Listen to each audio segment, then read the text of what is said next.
question, and this is a fantastic question. Okay, so Wiley Butler asks, what advice do you have for a 10-year-old board member who cannot find 2 board members for a 5-member board? Bless you. Okay, so I would suggest this.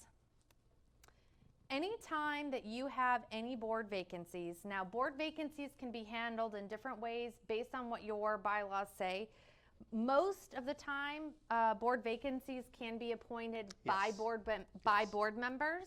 Sometimes they cannot, so it just depends. But generally, the rule of thumb is when a board of directors has a vacancy, they do need to let the association know, and they must make a reasonable effort or a reasonable attempt to get that position filled.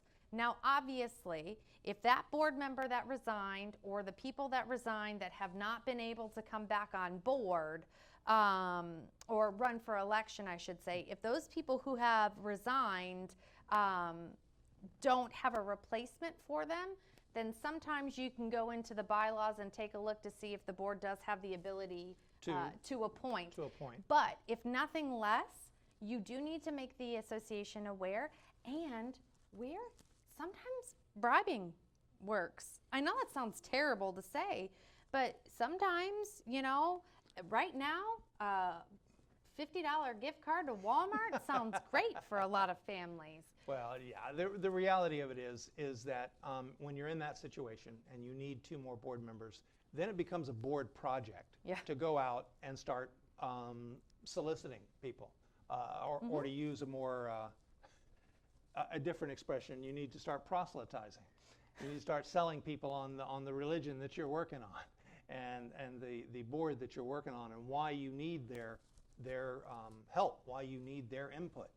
And a lot of times people don't get that. They don't even understand, well, why do you need the board members?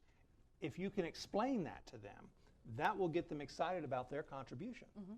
And then they're going to want to be a part of that. And believe it or not, those people who are contrary and want to question everything you want, that would be the first person I'd travel to. That would be the first person I'd go and say, look, here we are. This is our situation. We understand that you've had all these questions and all these concerns. We need you to step up and help us here. Correct. And a lot of you, I know, are thinking to yourself, oh my God, I couldn't have that woman on the board. I would just want to strangle her, or that man. But the reality of it is that I cannot tell you how many times I have watched this transformation happen.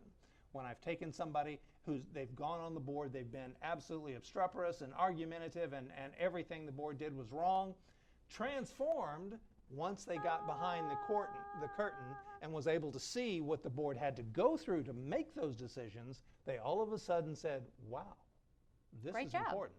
You guys really do a great job under these conditions. And so that's why it's really good to use those people, because you can turn somebody who's been a brick in the wall and a boat anchor to somebody who's actually leading the charge.